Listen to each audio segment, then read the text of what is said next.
તો બુલેટિનમાં હવે વાત રામનવમી વિશે।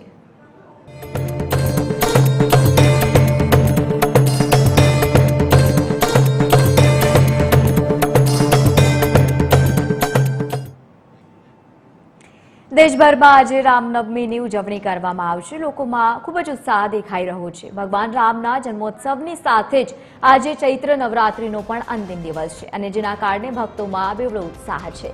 વહેલી સવારથી જ રામ મંદિરોમાં જય શ્રી રામના નાદ સાથે ભાવિ ભક્તો પહોંચી રહ્યા છે। વિશેષ પૂજા અર્ચના પણ કરવામાં આવશે। આ પવિત્ર પ્રસંગના મહોત્સવને ધ્યાનમાં રાખીને ગુજરાત સહિત દેશના અલગ અલગ રાજ્યોમાં જાહેર રજા આપવામાં આવી છે। ઠેર ઠેર શોભાયાત્રા અને ભંડારાના આયોજનથી લોકો આ મંગળ પર્વની ઉજવણી કરવાના છે। અયોધ્યામાં આ પર્વે આ વર્ષે ભગવાન રામલલાના દર્શન માટે પણ ભક્તોની ભારે ભીડ જામવાની છે।